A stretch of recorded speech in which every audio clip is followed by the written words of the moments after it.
मारे महला में फूली छे केसर क्यारी, चलो तो दिखाऊं बिहारी। अति सुंदर बहुत अमोलक, अति सुंदर बहुत अमोलक, रंग रंगीली छे बारी, चलो तो दिखाऊं बिहारी। मारे महला में फूली छे केसर कारी, चलो तो दिखाऊं बिहारी।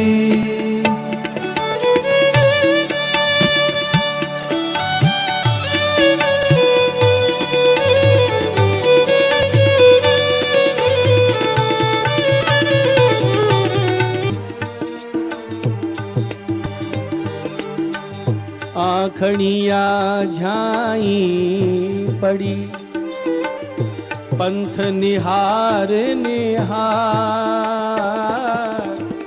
जी भड़िया छाला पड़िया, नाम पुकार पुकार कबीरा, नाम पुकार। मार्ग जोते जोते अखियां पथरा गई, नाम जपते जपते जी पे छाले पड़ गए, अब तक दर्शन नहीं दिया।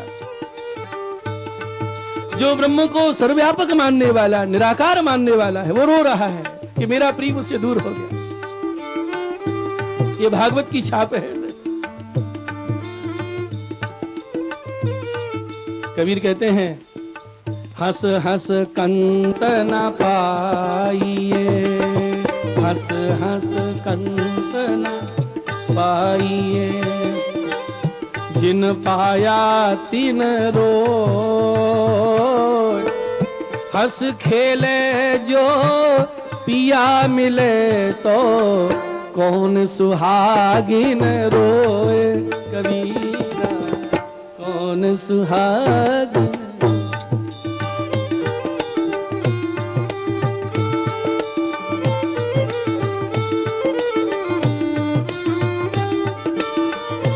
बोलिए कृष्ण कन्हैया लाल की।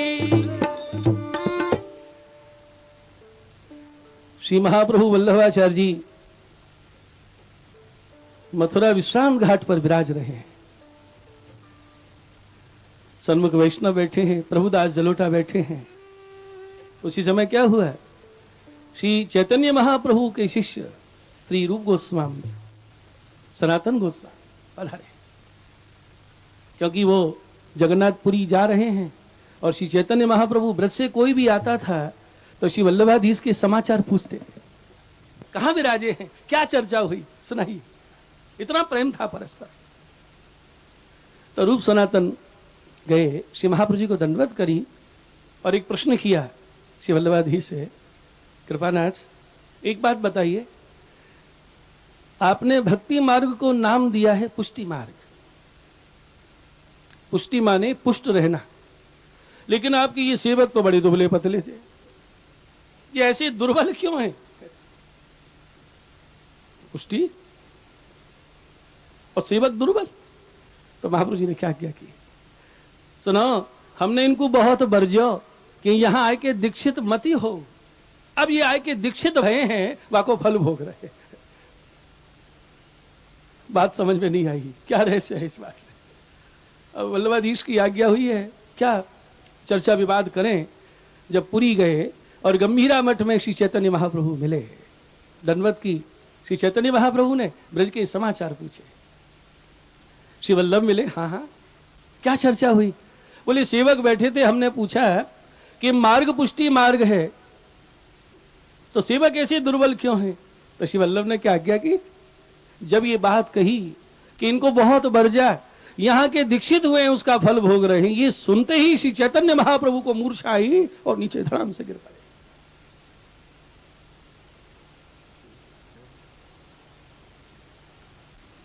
बड़ी देर में सचेत हुए, फिर प्रश्न किया। श्री वल्लभ ने क्या आज्ञा की? ये कहा कि बहुत बरजा, दीक्षित मती उसका फल फिर मूर्छित हो गए। तीसरी बार फिर यही प्रश्न किया और तीसरी बार भी जब मूर्छित हो गए, चौथी बार सचेत हुए, फिर पूछा तो रूप सनातन ने कहा अब हम नहीं बता सकते, बार बार आप नीचे मूर्छित होकर गिर जाते हो, ये कष्ट हमसे देखा नहीं जा रहा। जब सावधान हुए और पूछा कि इसका रहस्य क्या है, तब श्री चैतन्य महाप्रभु ने कहा इसका रहस्य यह है कि भक्ति मार्ग में दीक्षित होने के बाद ही कृष्ण का विरह हृदय में प्रकट हो जाता है और विरही का शरीर तो कृषित हो जाता है। ताको फल भोग रहे हैं। श्री वल्लभ ने अपने सेवकों को पुष्टि फल प्रदान कर दिया है, इसका अर्थ यह है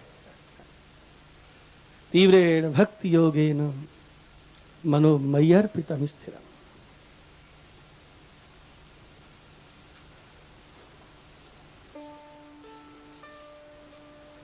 भगवान कपिल ने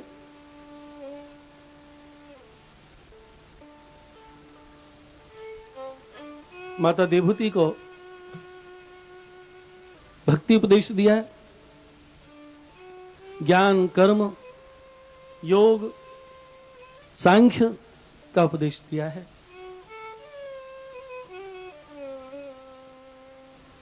अष्टांग योग का वर्णन किया है, यम नियम आसन प्राणायाम प्रत्याहार धारणा ध्यान समाधि।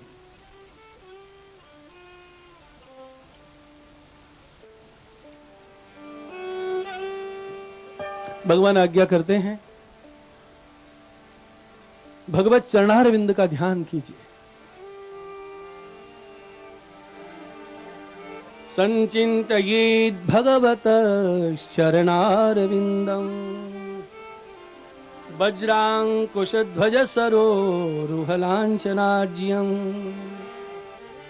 उत्तुंगरक्तविलसं नखचक्रवाल ज्योत्स्नाभिराहतमः हृदयान्धकारम्।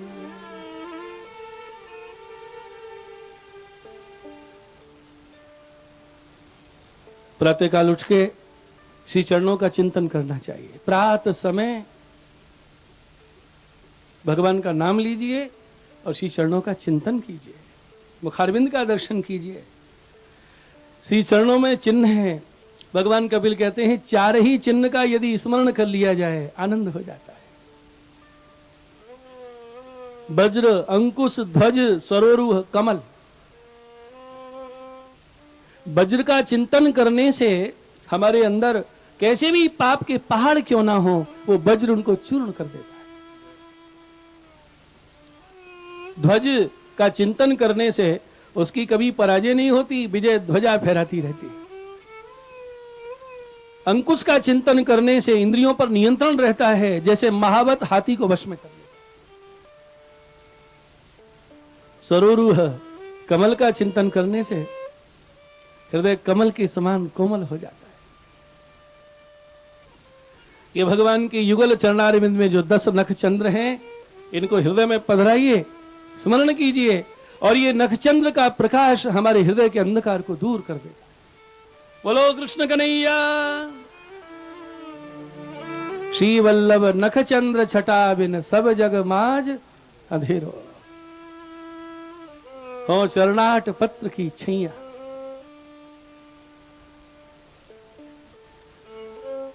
भगवान कपिल सांख्य शास्त्र के आचार्य हैं। देखिए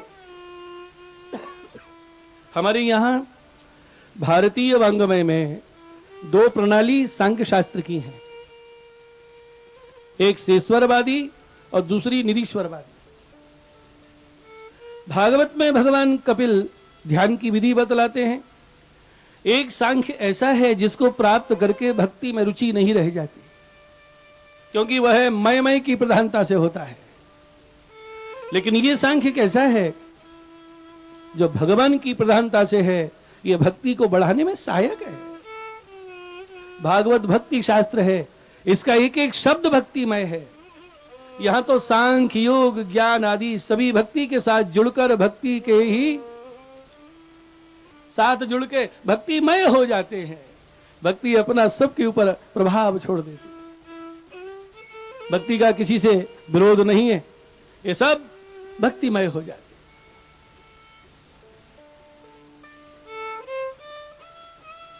सांख्य दर्शन में प्रकृति के 24 तत्व बतलाए। प्रकृति पुरुष के योग से ही संरचना होती है। प्रकृति जड़ है, पुरुष चैतन्य है। शरीर के सब अवयव इंद्रियां जड़ हैं, चैतन्य जीव है। जैसे विद्युत यंत्रों में यदि विद्युत संचार ना हो तो सब क्रिया शून्य हो जाते हैं। पंगु अंधवत उभयो संबंधा। जैसे कहानी आती है, लंगड़ा अंधा मेला घूमने गए। अंधा कंधे पे लेके जा रहा है, लंगड़ा मार्ग बता रहा है, दोनों के साथ से कार्य हो रहा है। इसके बाद भगवान ने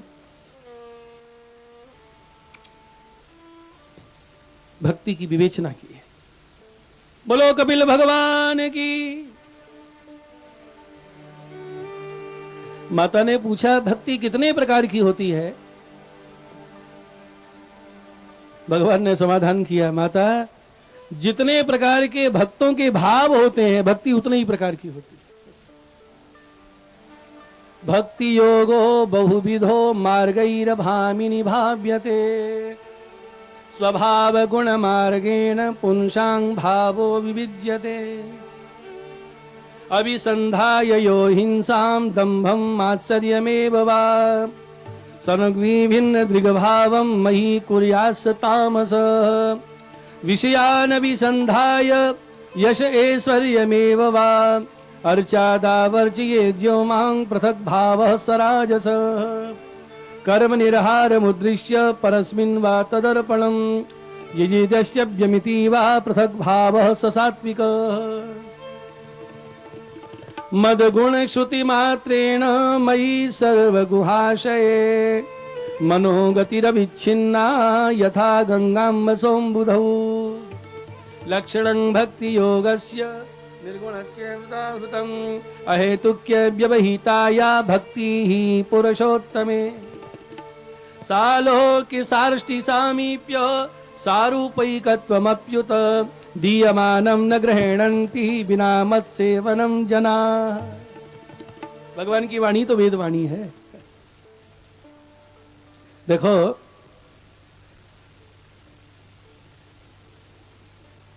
भक्ति योगो बहुविधो, भक्ति योग विविध प्रकार का है।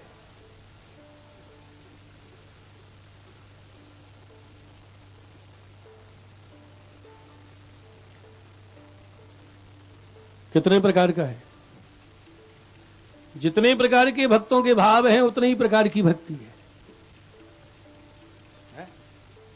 भक्ति में भगवान भक्त को अपने अनुकूल नहीं करते, भगवान ही भक्त के अनुकूल बन जाते। ये छूट है, क्योंकि ये तो निस्साधन है, ये मेरे अनुकूल क्या बनेगा, मैं ही इसके अनुकूल बना जाता हूं। और देखो ठाकुर जी की लीला, हम तो घर घर देखते हैं। चार बहनें जब सत्संग करती हैं ना, एक बहन बात बताओ, आप रोज कितने बजे सेवा में पहुंच जाती है? वो बोली, बहन हम तो सवेरे सवेरे पहुंचती हैं, क्योंकि पीछे काम भी देखना है सारा। 5 बजे नहा लेती हूँ मैं तो। हमारे ठाकुर जी को तो 6 बजे जागने की आदत पड़ गई है। दूसरी बोली, बहन हमारे तो बने ना है, सब घर को काम निपटा में पीछे पहुंचती हैं सेवा में, और हमारे ठाकुर जी तो रोज 8 बजे जगते हैं, उनको तो आदत पड़ी हुई है। तीसरी बहन जी बोली, तुम्हारे तो भी बढ़िया है, हमारे तो वही कमरा है, वहीं सब सोते हैं, ये नौकरी पे चले जाते हैं, बच्चे पढ़ने चले जाते हैं, सब जगह खासा करके वहीं सिंहासन पधराती हूँ, वहीं सेवा करती हूँ। और सब तैयारी करते करते बहन हमें तो 10 बज जाते हैं, हमारे ठाकुर जी को तो 10 बजे जगने की आदत पड़ गई है। अब ये ठाकुर जी की आदत है कि हमारी आदत?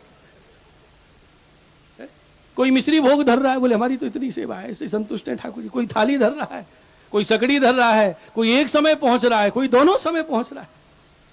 ये सब क्या है? भक्त जितना करके संतुष्ट है कि मेरे प्रभु को सुख मिल रहा है, तो भगवान उसकी उतनी सेवा अंगीकार कर रहे हैं। आप में और ताप बढ़ जाए कि मैं तो बढ़िया बढ़िया व्यंजन भोजन कर रही हूं और ठाकुर जी मिश्री रोक रहे हैं। मैंने कहा ठाकुर जी को मिश्री भोग धरती है तो तुम इतना सब क्यों खाती है? तो उसके बोली, शास्त्री जी असमर्पित नहीं खाती, मिश्री मिला के खाती हूँ, मेरी जाओ रोज पधरा लेती हूँ प्रसाद। मिश्री भोग की सेवा थी एक बहन जी के यहाँ, हमसे पूछ रही, शास्त्री जी दान एकादशी पवित्र द्वादशी दान एकादशी और वामन द्वादशी अलग अलग पड़ी है, बड़ी फजीती है। एक आ जाती तो बड़ा अच्छा होता है। उसी दिन एकादशी व्रत हो जाता है, उस दिन वामन द्वादशी का व्रत हो जाता है। 2 दिन व्रत करना पड़ेगा। मैंने कि ठाकुर जी को तुम 1 वर्ष व्रत कराती हो, मिश्री भोग धरती हो, तुम करता। ये परिहास की बात है। मिश्री दूध घर की सेवा नहीं है, ऐसा नहीं विचार करना चाहिए। कम से कम सन्मुख तो होते हैं। भगवान ने कभी ये बंधन बांधा है? गीता जी में कह रहे हैं, देखो कितनी स्वल्प सेवा की ओर संकेत किया है भगवान ने कि तू मेरे सन्मुख तो आ, ज्यादा नहीं है तेरे पास, पत्रम पुष्पम फलम तोयम, 4 चीज गिनाई भगवान ने, और एक भी सखड़ी नहीं है, यहाँ नान सखड़ी है। शुरुआत है कि मेरे सन्मुख तो आ तू प्रेम से लेके, तो एक जल की झारी भर दे, पत्र धर दे, तुलसी पत्र धर दे, फल धर दे। इतनी सेवा के बहाने कम से कम मेरे निकट तो बैठेगा। जब जीव मेरे सन्मुख हो जाता है, मेरी दृष्टि पड़ती है, उसका कल्याण होने लगता है, वो कृतार्थ होने लगता है। तो तेरा मन नहीं माने तो बात आगे की, सन्मुख तो हो। ब्रजभक्तन के घर ठाकुर जी केवल दूध दही माखन रोकते। हमारे घर इसी में पधारे हैं ठाकुर जी, कुछ अंगीकार करें। भगवान ने कहा, माता जो भेददर्शी क्रोधी पुरुष हृदय में हिंसा दंभ मात्सर्य भाव रखकर मेरा भजन करते हैं, वो तामस भक्त है। धन्य है भगवान, इसको भी भक्ति मान लेते हैं।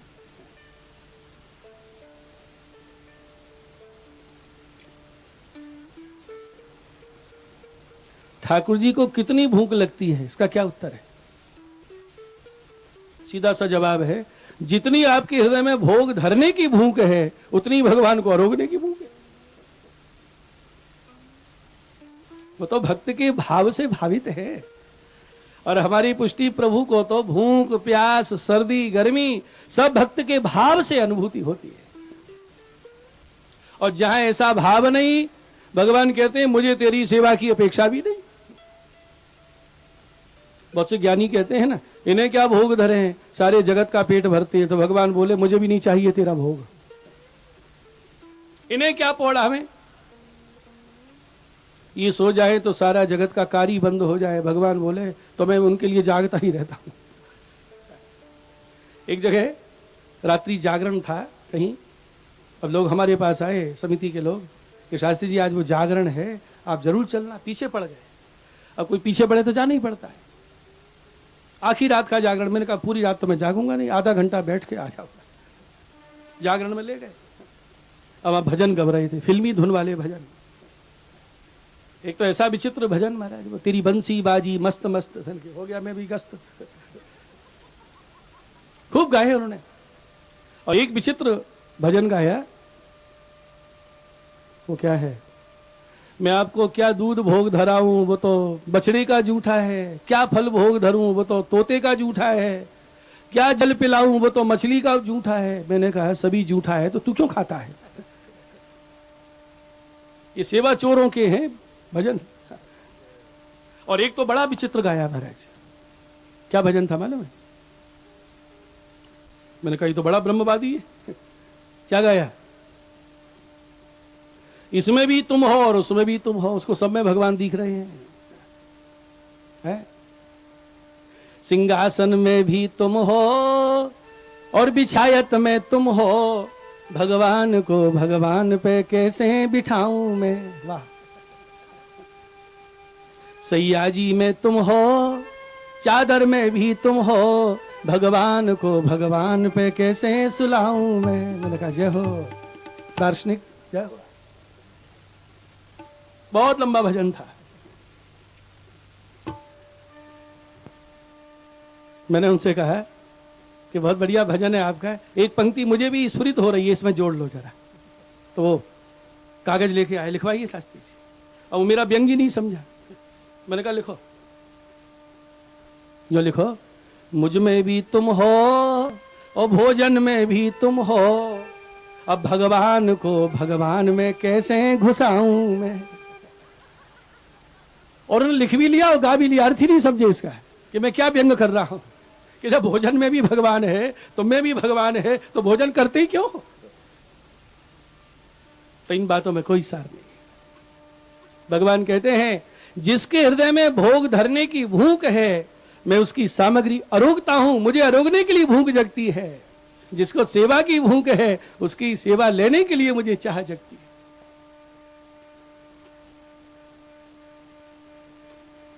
आजकल शीतकाल चल रहा है ना, अभी देवोत्थापन देव दिवाली गई है। त्रिपुरदास जी बड़े संपन्न थे, प्रतिवर्ष श्रीनाथ जी के लिए बढ़िया बढ़िया वस्त्र थान भेजते, जरी के, कीन खाप के, अतलस के। ठाकुर जी गद्दल धराते, फरगुल धराते। देवथान एकादशी का दिन आया, त्रिपुरदास जी इतने निष्कंचन हो गए कि बढ़िया कीमती वस्त्र पहुंचाने लायक उनकी सामर्थ्य नहीं, एक मोटा सा खादी का थान भेज दिया। भंडारी जी ने देखा ये मोटा वस्त्र ठाकुर जी के योग्य नहीं है। हाँ, कोई पिछवाई सिद्ध होगी तो अस्तर लगवा देंगे या मंदिर वस्त्र के काम में आ जाएगा। भंडार में डाल दिया उसको। देवोत्थापन का दिन है, साटा के मंडप में विराजे हैं, अंगीठी रखी है, देवोत्थापन की रीत हुई। और जब ठाकुर जी को गद्दल धराई श्री गोसाई जी ने, तो क्या दर्शन किए, श्रीनाथ जी ठंड से कांप रहे। गोसाई जी पूछे बाबा कहा बात है, तो श्रीनाथ जी बोले मैं बहुत शीत लग रहा है, सर्दी लग रही है। दूसरी गद्दल धरा दी, बाबा अब तो शीत दूर है गयो। श्रीनाथ जी बोले अब तो मैं और ज्यादा ठंड लग रही है। चार चार अंगीठी धर दी, बाबा अब तो शीत दूर है गयो। श्रीनाथ जी बोले अब तो मैं और ज्यादा जाड़ो लग रहे हो। जो जो वस्त्र बढ़ा में, अंगीठी बढ़ा में, सर्दी और बढ़ती जाए। श्री गोसाई जी समझ गए ये बाहर की सर्दी नहीं है, किसी भक्त के भाव की सर्दी का अनुभव हो रहा है। भंडार में पधारे, भंडारी जी से पूछा है कौन कौन के वस्त्र आए, सबके नाम सुनाए। त्रिपुरदास ने कुछ नहीं भेजा, जज एक मोटा खादी का थान भेजा था, मैंने भंडार में रख दिया। अरे उसको लेके आओ, उसी के लिए तो विराज रहे। दर्जी को बुलाया, जल्दी फरगुल सिद्ध करो। अब जल्दी में क्या बनेगी, रुई भरी मोटे मोटे लंगड़ ऐसे डोरा के डाले, वो सफेद खादी की बनी हुई है, रुई बाहर लटक रही है, जल्दी में कैसे सिद्ध होगा वस्त्र बताइए।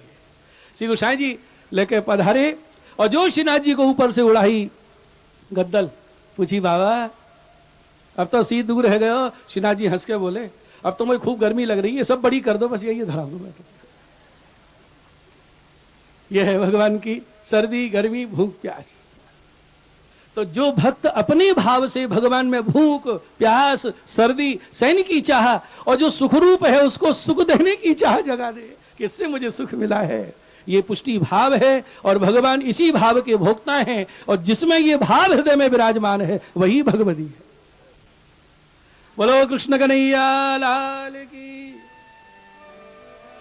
भक्ति योगो बहुविधो मार्गैर भामिनी भाव्यते, स्वभाव गुण मार्गेण पुंसां भावो विविध्यते। तामस भक्ति क्या है, बैर भाव से क्रोध भाव से जो भज रहे हैं भगवान उनको भी भक्त मान रहे हैं। राजस भाव, राजस भक्त कौन है, जो सकाम भाव से यश ऐश्वर्य आदि की कामना से भगवान को भज रहे हैं। सात्विक भक्त कौन है, जो सर्व कर्म भगवान को समर्पित करके भगवत भजन कर रहे हैं। उन भक्तों का कोई काम ठाकुर जी कर दें तो संतुष्ट होते हैं कि चलो हमारी बात रख ली। तामस भक्त, राजस भक्त, सात्विक भक्त, इसके बाद भगवान कपिल ने कहा माता चौथी भक्ति है निर्गुण भक्ति। और निर्गुण भक्ति क्या है, इसका लक्षण भगवान की वाणी में सुनिए। और श्री महाप्रभु जी ने कपिल भगवान के इस वाणी के प्रमाण से ही पुष्टि मार्ग को, भक्ति मार्ग को निर्गुण भक्ति मार्ग नाम दिया। तामस भक्त कौन है, शिशुपाल कंस आदि। राजस कौन है, सकाम भाव से भजने वाले कुब्जा आदि। सात्विक भक्त कौन है, द्वारिका की पटरानियां आदि। लेकिन निर्गुण भक्ति मार्ग की पथी कौन है, ये ब्रजांगनाएं, ब्रज की गोपियां हैं।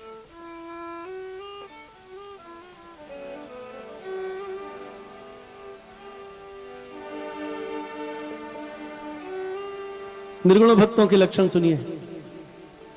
मद गुण श्रुति मात्रेण, भगवान कह रहे हैं मेरे गुणों को सुनने मात्र से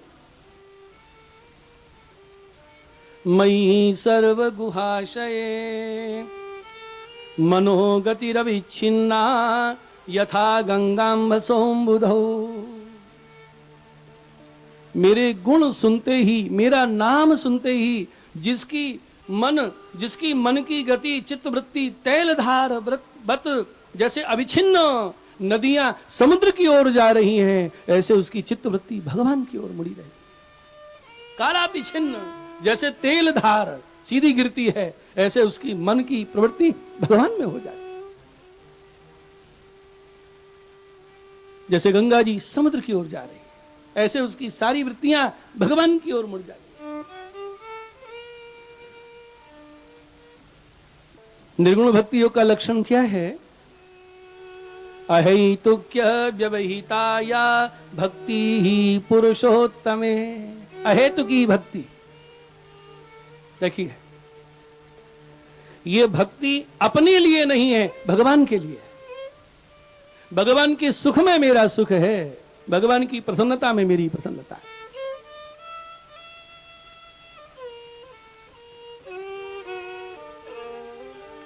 तो बोले अपने सुख के लिए भक्त को संसारिक भोग चाहिए कि ना? तो बोले 4-5 प्रकार की मुक्तियां, सालोक्य, सारष्टि, सामीप्य, सारूप्य, सायुज्य। भगवान कहते हैं माता वो मेरे भक्त मोक्ष सुख भी अपने लिए नहीं चाहते, क्योंकि मुक्ति में आत्म सुख है, वो अपना सुख नहीं चाहते। और यदि मैं उनको देना चाहूं कि नहीं ये तो लेना ही पड़ेगा, तो भक्त क्या कहते हैं? दीयमानम न ग्रहणन्ति। वो देने पर भी लेना नहीं चाहते। बिना मत सेवनम जनाः, वो मेरे भक्त तो सेवा के द्वारा मुझे सुख देना चाहते। बोलिए कपिल भगवान की। भगवान को सुख देना चाहते। आपको प्रेम का, भक्ति का ऐसा उदाहरण कहीं मिलेगा?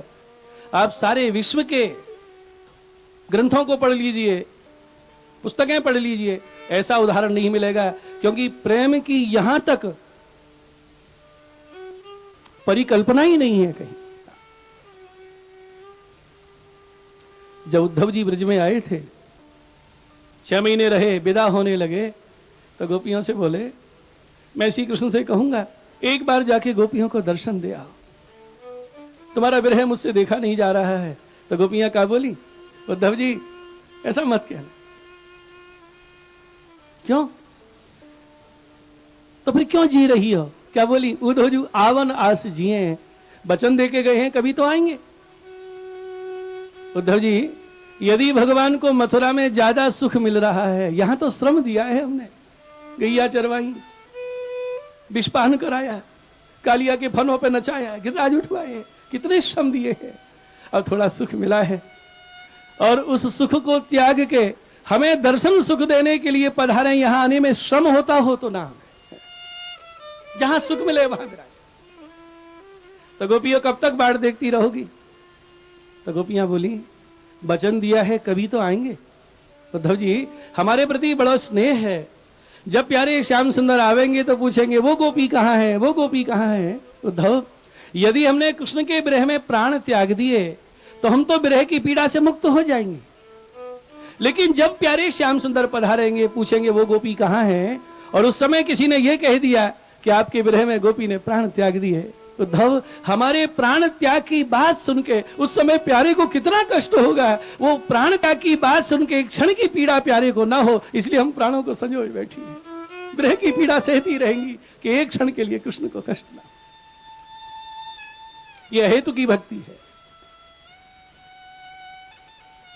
भगवान के लिए जी रही है। दीयमानम न ग्रहणन्ति बिना मत सेवनम जनाः। उन भक्तों को कुछ नहीं चाहिए, भगवान की सेवा चाहिए। सेवा क्या तत्व है समझिए जरा। भगवान दे रहे हैं मुक्ति, नहीं चाहिए।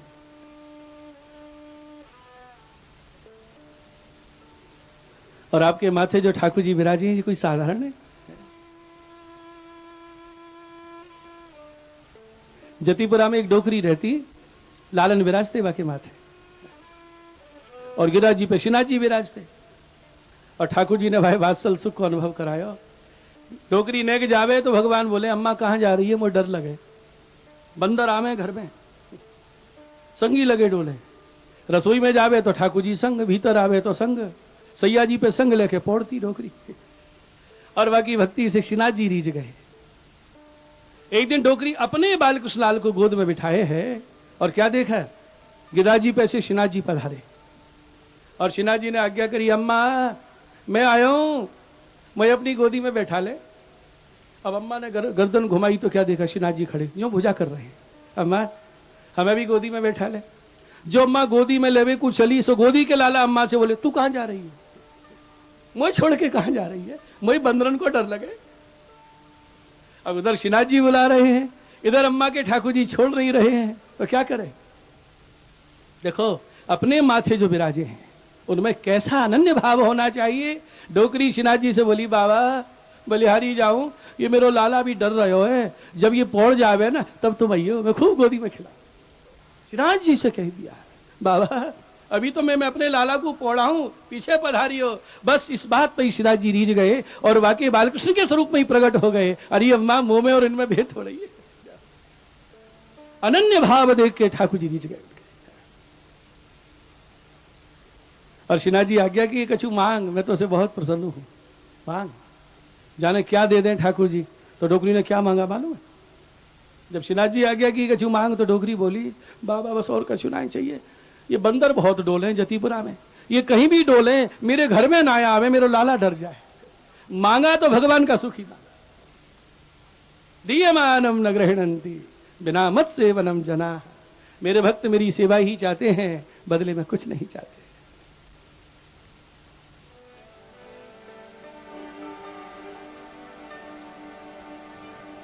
सात्विक भक्त हैं पटरानियां, निर्गुण मार्गी भक्त हैं गोपियां। क्या अंतर है दोनों के भावों में। रुक्मणी जी बोली एक दिन प्राणनाथ आप मुंह से गोपियन को ही नाम रटो, आज तक आपके मुंह से रुक्मणी सत्यभामा नहीं निकला, क्या हमारे प्रेम में कोई कमी है। भगवान हंस के बोले एक दिन रुक्मणी आज मेरे बड़ी पीड़ा हो रही है, औषधि दी कोई लाभ नहीं। नारद जी आए, रुक्मणी बोली आज भगवान को पीड़ा हो रही है, कोई उपचार करो। नारद जी बोले इनके दर्द की दवा इनसे ही पूछो, आपकी पीड़ा कैसे दूर होगी। भगवान बोले कोई भक्त चरण की रज दे दे, अभी दर्द दूर हो जाएगा। सबने मना कर दिया, अपनी चरण रज भगवान के अंग में लगावे, क्या नरक में जाना है। भगवान बोले नारद जी तुम गोपियों के पास जाओ। जब गोपियों को यह समाचार मिला कि हमारे प्यारे को कष्ट हो रहा है, चरणों की रज झाड़ी वस्त्र में बांध के नारद जी के हाथ में धर दी और बोली नारद जी जल्दी जाओ, हमारे प्यारे को बहुत श्रम हो रहा है। नारद जी ने कहा जानती हो ये क्या कर रही हो, इसके बदले नरक भोगना पड़ेगा। तो गोपियों ने क्या उत्तर दिया, एक जन्म क्या लाख जन्म तक नरक हमें हो जावे, लेकिन मेरे श्याम सुंदर का बाल न बांका जावे। अरे नरक भोगती रहेंगी लेकिन एक क्षण का सुख तो मिलेगा श्याम सुंदर को, हम बदले में सब भोगने को तैयार है। जो भगवान को सुख देने के बदले सारे कष्ट सहन कर ले, ये निर्गुण भक्ति मार्गी भक्तों का भाव। रज लेके आए नारद जी, भगवान के हाथ पे रखी, भगवान ने अंग में लगाई और हंस पड़े द्वारकाधीश। रुक्मणी बोली पीड़ा दूर हो गई। भगवान हंस के बोले दर्द हुआ ही कब था, दर्द नहीं था ना। फिर बोले मैंने तो रज मंगाई थी और तुम्हारे प्रश्न का उत्तर दिया था, अब तो समझ गई उनके प्रेम में और तुम्हारे प्रेम में कितना भेद है। इससे ऊपर न कोई भाव है, इससे ऊपर न कोई अवस्था है, इससे ऊपर न कोई स्थिति है। अरे ये वो वस्तु है सर्व स्वतंत्र भगवान भक्त के अधीन हो जाते, गोहन लगे डोलते।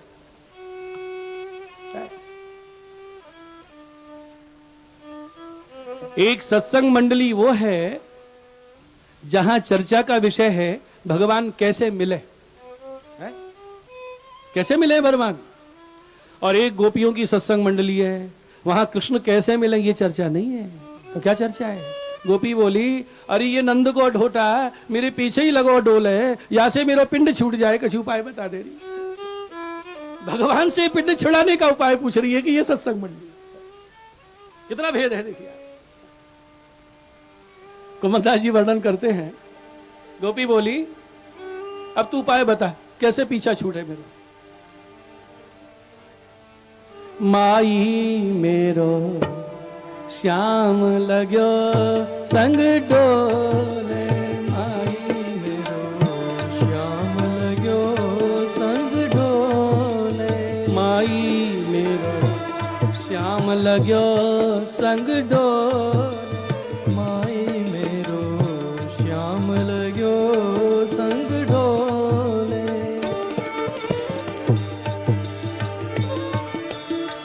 श्याम लगो संग डोले, श्याम लगो संग डोले। देखिए भागवत के श्लोकों में और ये अष्टछाप की वाणी में कोई अंतर नहीं। ये समाधि भाषा है और ये जो लीला का दर्शन करते हैं वही का। माई मेरो श्याम लगो संग डोले, माई मेरो श्याम लगो संग डोले। पनगढ़ पे जाऊं तो संग, दही बीच में जाऊं तो संग, अरे इनसे पीछा छूटे कछु उपाय बता। अब गोपी उपाय बता रही है? अरे सुन, जब वो सामने दिखे, वो दाएं आवे तू बाएं चले कर, और बाएं आवे तू दाएं चले कर। गोपी बोली, ये क्या सलाह दे रही है? तो मैंने पहले ही करके देख लिया।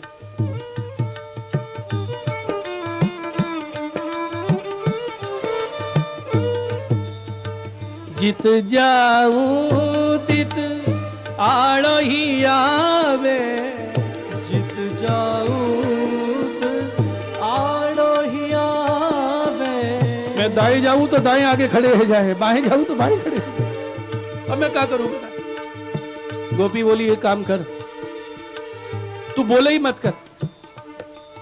जब नहीं बोलेगी तो समझ जाएंगी कि ये तो मुझसे रूठी भई है और चले जाएंगे। गोपी बोली, मोह का पड़ी बोलवे की। अरे जब मैं नाए बोलूं ना तो नाम लेके पुकारे, अरे कहा बात है, आज का मान कर रही है। जित जाऊं तित आड़ो ही आवे, जित जाऊं आड़ो ही आवे। बिना बुलाए बोले, बिना बुलाए बोले। माई मेरो श्याम लगो संग डोले, माई मेरो श्याम लगो संग डोले। माई मेरो श्याम लगो संग डोले। बिना बुलाए वो से बोले। एक और बुला रहे हैं, पुकार रहे हैं, नहीं आ रहे, और यहां गोपी कह रही है मत बोलो, तो भगवान चल के बोल रहे हैं। निर्गुण भक्तों का अधिकार देखिए। गोपी ने दूसरी सलाह दी, ऐसा कर, जब श्याम सुंदर सामने आके ठाड़े है जाए तो तू देखे ही मत कर। गोपी बोली, बस इन आंखन पे ही मेरो बस नहीं है। श्याम सुंदर सामने होए और ये अखियां बंद है जाए, ऐसा कभी है सके? तेने किया ऐसा कभी? बोले, मैं ना कर सकूं तो मैं कैसे कर सकूं? भगवान हो और नेत्र बंद हो जाए, संभव है? जब प्यारे श्याम सुंदर सामने आवे तो अखियन को दर्शन का और लोभ बढ़ जाए।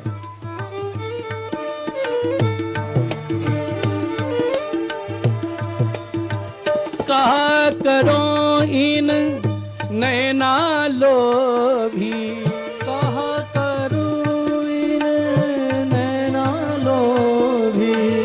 बस कीने बिन मोल, बस कीने मोही। क्या शब्द है? बस कीने बिन मोल है, बिना मोल की चेरी बना लिया है। मुझे कोई स्वार्थ थोड़ी है। अशुल्क दासी का बिन मोल की चेरी। सूर कहा कहे दुविधा धरो बिना मोल। कोई अपने सुख की चाह नहीं, कोई अपने लिए अपेक्षा नहीं, बस नेत्रों ने जब से दर्शन किया है, दर्शन के लिए और लोभ पैदा हो गया है कि अखियां इनको ही निहारती रहे। अब क्या करूं? अब गोपी बोली, आखिरी उपाय बता रही हो, फिर मुझसे मत पूछियो। अरे आखिरी बता दे। ऐसा कियो कर, जब तू दही बेचवे निकले तो घूंघट करके निकले कर। जब घूंघट में मुंह छिप जाएगा तो श्याम सुंदर पहचानेगी नहीं कौन जा रही है, और तो भी सामने दर्शन नहीं होंगे। तो गोपी बोली, अरे जी का उपाय बताओ। जब मैं घूंघट करके चलूं ना, एक हाथ से घूंघट पकड़ी हूं, दूसरे हाथ से गागर थामी हूं, और वही समय श्याम सुंदर मेरे सामने आवे और कहा के, अरे घूंघट करके जा रही है, और दोनों हाथ से मेरा घूंघटा ही खोल।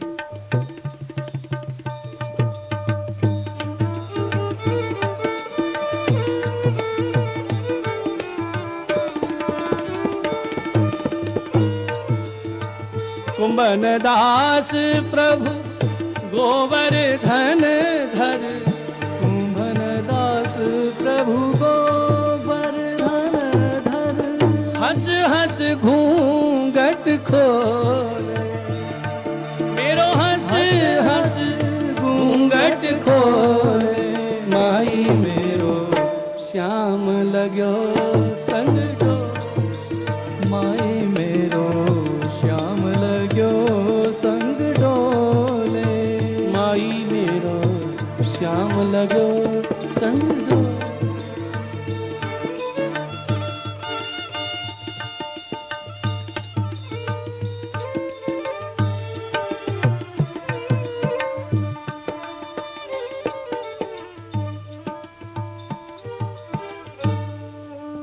योग, सांख्य, ज्ञान, कर्म, भक्ति की चर्चा की, और भगवान ने यह भी बतलाया कि जीव को जिस योनि में जन्म मिल जाता है, जिस शरीर की प्राप्ति हो जाती है, वो उसमें ही सुख की अनुभूति करने लग जाता है, और उसको उसी देह में आसक्ति हो जाती है। जंतुर्वै भवै तस्मिन् यांग यांग योनि मनु ब्रजे, तस्याम तस्याम स लभते निर्वृत्तिं न विरज्यते। जिस योनि की प्राप्ति हो जाती है उसी में आनंद मानने लगता है, और उससे विरक्त होना नहीं चाहता।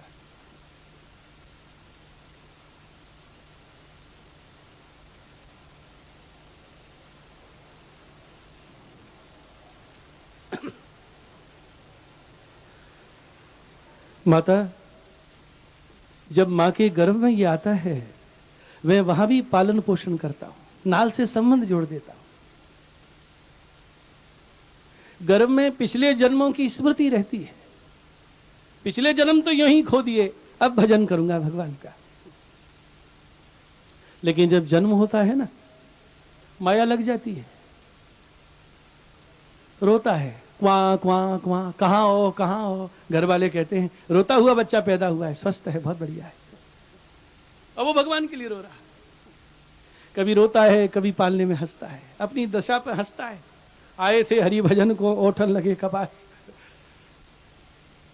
शनई शनई अहिंता ममता के जाल को स्वयं बुनता है और स्वयं ही उसमें फंस जाता है। ये मोह बड़ा प्रबल है। मोह, मोह की दलदल से निकलना बड़ा कठिन है। जिस शरीर की प्राप्ति हो जाती है उसी में आसक्ति हो जाती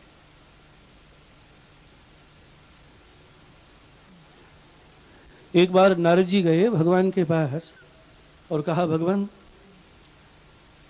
मैं सब स्थलों पर होके आया हूं, बड़ी विचित्र स्थिति है, अब आपको थोड़ा सा अपना नियम बदलना पड़ेगा।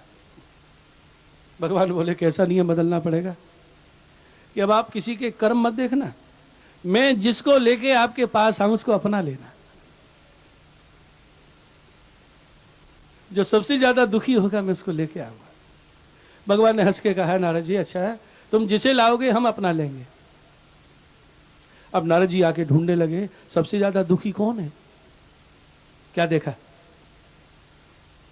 एक किसान खेत में हल जोत रहा है, एक तरफ बैल लगा है, दूसरी तरफ किसान स्वयं जुता हुआ है, हल हाँक रहा है। नारद जी ने देखा इससे ज्यादा दुखी कौन होगा, बैलों का जोड़ा भी नहीं है इसके पास। प्रकट हो गए और कहा भैया तुम्हारी तो भाग जग गए, चलो भगवान के धाम में, भगवान की आज्ञा हुई है। तो बूढ़ा किसान बोला नारद जी भगवान का धाम तो बहुत बढ़िया जगह है, वहां तो जरूर चलना चाहिए, तो चलो। बोले अभी कैसे चल सकता हूं, अभी तो मैं खेत जोत रहा हूं, फिर फसल पकेगी, अनाज घर में आएगा, किसान को फसल देख के कितना आनंद होता है, अभी नहीं चल सकता। नारद जी बोले मैं कब आऊं, हाँ जब फसल पक के घर में आ जाए तब आना। फिर आए नारद जी, अब तो फसल आ गई होगी, घर में अनाज आ गया होगा। घर वालों से पूछा वो आपके वृद्ध पिताजी कहाँ हैं? घर वाले बोले नारद जी क्या बताएं, रात दिन मेहनत करते थे, ऐसे बीमार पड़े, ऐसे बीमार पड़े, मर गए। मैं तो वैकुंठ ले जाने वाला था और ये पहले ही मर गए। नारद जी ने देखा दरवाजे पे एक गाय बंधी है और एक बछड़ा उसका दूध पी रहा था और जो सिर हिला रहा है। नारद जी पहचान गए ये बछड़ा तो वही है। अरे भैया ये बछड़ा कैसे बन गए, मैं तो तुम्हें भगवान के धाम में ले जा रहा था। तो उसने क्या कहा, नारद जी अंतिम समय मन में विचार आया कि एक बैल तो है, गैया के मैं बछड़ा हो जाऊं तो जोड़ा बन जाएगा। बैल का चिंतन करके शरीर छोड़ा, बछड़ा हो गया।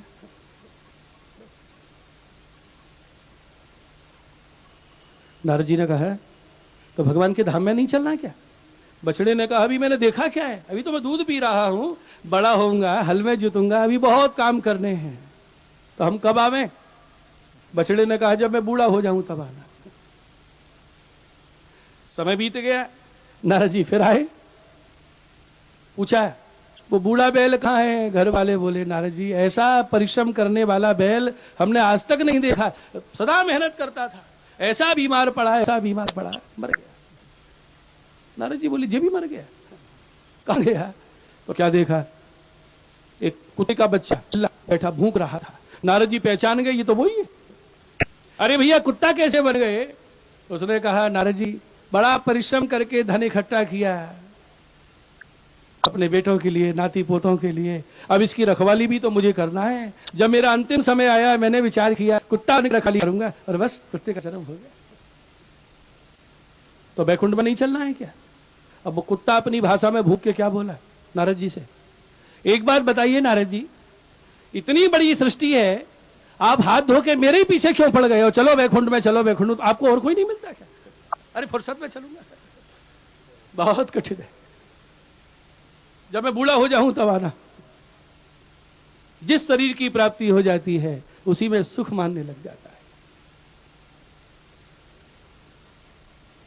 धन बढ़ गया, पड़ोसियों से बैर भाव हो गया नाती पोतों का, और जब इसका अंतिम समय आया इसने विचार किया कोई बदला लेने के लिए ना आवे, अगर मैं सर्प बन जाऊं तो जो आएगा उसी को डस लूंगा, और सर्प का चिंतन करके शरीर छोड़ा, सर्प हो गया।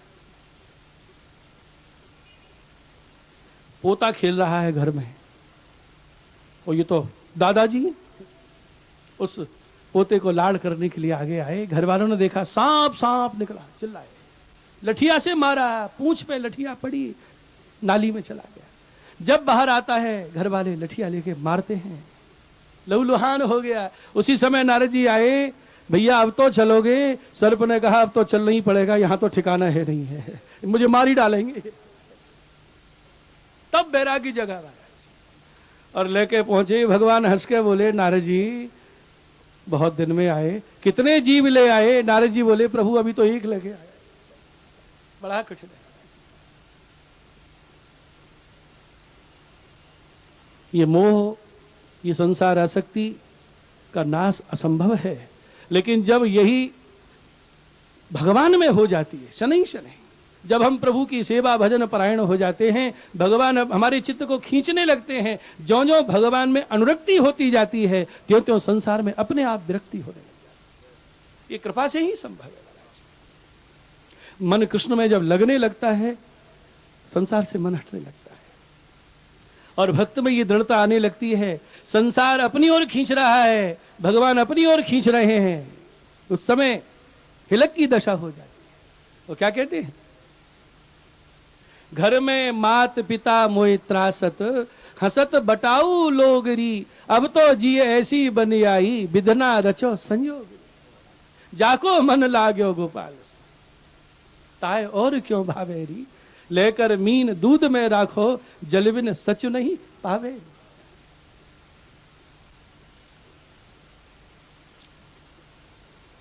गृहपति मात पिता मोहि त्रासत, देखिए संसार खींच रहा है अपनी ओर, गृहपति मात पिता मोहि त्रासत, और बाहर निकलूं तो ये चलते फिरते लोग हंसी उड़ाते हैं, हसत बटाऊ लोगरी, अब तो जी ऐसी बने आई, विधना रचो संजोगरी, ऐसा लगता है विधाता ने ये संयोग बना दिया है, ये टोके बिना नहीं मानेंगे और मेरे ऊपर कोई असर ही नहीं होता। ये दृढ़ता आ जाती है महाराज, क्योंकि संसार सारा मिलके भी यदि हमें खींचना चाहे और एकमात्र भगवान खींच रहे हो, तो सारे संसार की शक्ति पराजित हो जाती है जब कृष्ण भक्त को कर्षित कर देते, सब धरे रह जाते, खींच लेते हैं भगवान। अरे गोपी जब रास में गई तो घर वालों ने रोका, सब कुछ हुआ, कैसी खींची गई है, कृष्ण ग्रहीत मानसा, जिसका मन कृष्ण खींच ले उसे कौन भगवान से दूर कर सकता है। यह तन फिर बहुर्यो नहीं पइये, वल्लभ वेश मुरारी, परमानंद स्वामी के ऊपर सर्वस्व डारो बाररी। कृष्ण कन्हैया लाल की।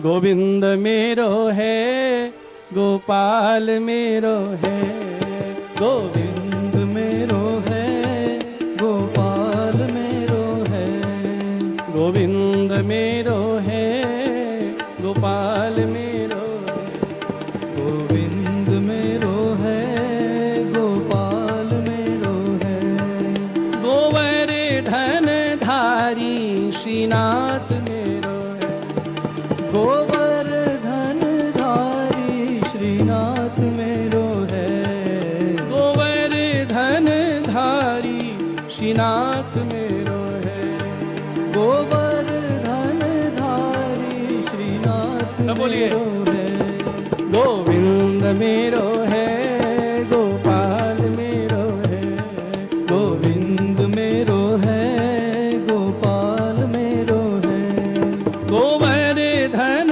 धारी श्रीनाथ मेरो है, गोवर धन धारी श्रीनाथ मेरो है, गोविंद मेरो है, गोपाल मेरो है, गोविंद मेरो है, गोपाल मेरो है, आमोर मुकुट वारो नंद लाल मेरो है, आमोर मुकुट वारो नंद लाल मेरो है, गोविंद मेरो है, गोपाल मेरो है, गोविंद मेरो है, गोपाल मेरो है, आमोर मुकुट वारो नंद लाल मेरो है, आमोर मुकुट वारो नंद लाल मेरो है, गोविंद मेरो है, गोपाल मेरो है, गोविंद मेरो है, गोपाल मेरो है, मेरे नयनन को तारो नंद लाल मेरो है, मेरी नैनन को तारो नंद लाल मेरो है, मेरे नयनन को तारो नंद लाल मेरो है, मेरी नैनन को तारो नंद लाल मेरो है, गोविंद मेरो है, गोपाल मेरो है, सब बोलिए। गोविंद मेरो है, गोपाल मेरो है, गोविंद मेरो है, गोपाल मेरो है, गोविंद मेरो है, गोपाल मेरो है, मोहे प्राणों से प्यारो नंदलाल मेरो है, मोहे प्राणों से प्यारो नंद लाल मेरो है, मोहे प्राणों से प्यारो नंदलाल मेरो है,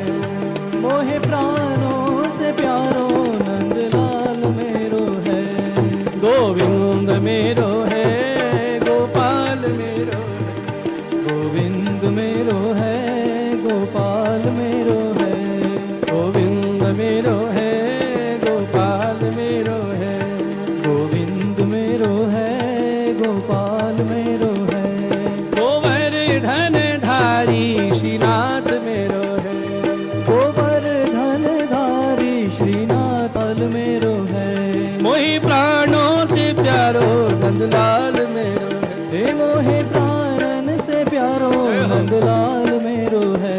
गोविंद मेरो है गोपाल मेरो है, गोविंद मेरो है गोपाल मेरो है।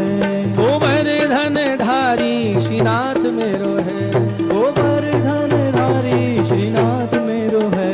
गोवर्धन धारी श्रीनाथ मेरो है, गोवर्धन धारी श्रीनाथ मेरो है। गोविंद मेरो है गोपाल मेरो है, गोविंद मेरो है गोपाल मेरो है। हे गोपाल मेरो है, गोविंद मेरो है गोपाल मेरो है, गोपाल मेरो है। हे गोपाल मेरो है, गोविंद मेरो है गोपाल मेरो है, गोविंद मेरो है गोपाल मेरो है। गोपाल मेरो है। हे मोर मुकुटवारो नंदलाल मेरो है, हे मोर मुकुटवारो नंदलाल मेरो है। गोविंद मेरो है गोपाल मेरो है, गोविंद मेरो है गोपाल मेरो है। गोविंद मेरो है गोपाल मेरो है, गोविंद मेरो है गोपाल मेरो है। गोवर्धन धारी श्रीनाथ मेरो है, गोवर्धन धारी श्रीनाथ मेरो है। श्रीनाथ मेरो है। श्री बांके बिहारी नंदलाल मेरो है। बोलिए कृष्ण कन्हैया लाल की, श्री गोवर्धन नाथ की जय हो। वाह, बहुत उत्साह है।